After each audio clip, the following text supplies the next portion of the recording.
Hello everyone, Zeak here again to talk about resources.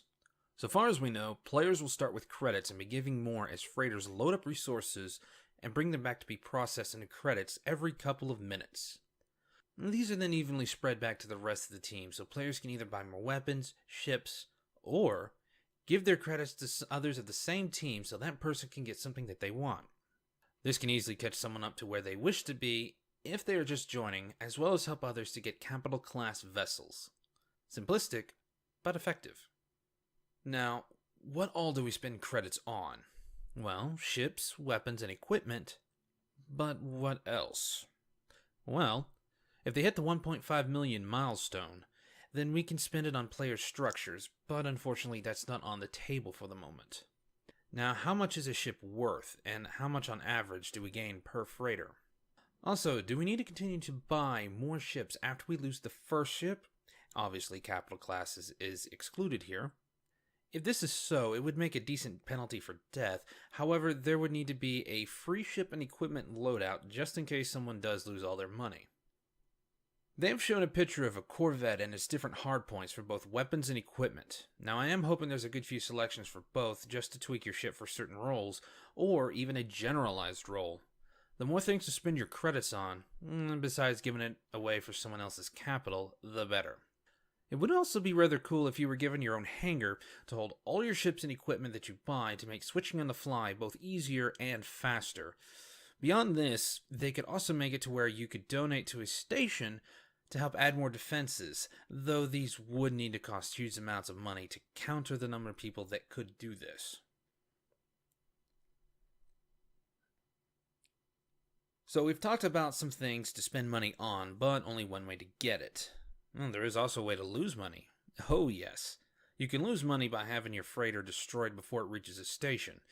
It's a good way to starve your enemy, but a salvage bonus would also be nice. Not for the whole team, mind you, but for the raiders that were present and within a reasonable sum. This would encourage more people to do some raiding before really hitting a main structure. Can you tell I have a bit of a raider mentality yet? Also, another way they could add getting money is for defending your freighters. A small bonus of a cash injection as a way of saying, thanks for saving our asses. It would make escort duty a lot more worthwhile. It is boring after all. Finally, you can outright stop your opponent's cash flow by simply destroying the mining facility. Now, for how long it's down for is unknown at this time, but the option is there. It is a good way of saying, yeah, we're done raiding. It's time for an all-out assault. Now, my question is, how are the devs going to handle rebuilding/repairing of a station and whatnot?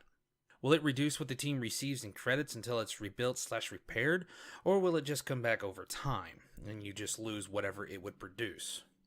Admittedly, losing money every tick would suck. However, it would also indeed add to the penalty for losing such an objective. Well, that or the other team gets control of it. Actually, it would be funny if the enemy team destroys the resource station, caps the main station that controls the area, and has to pay for all the repairs. Perfect karma right there.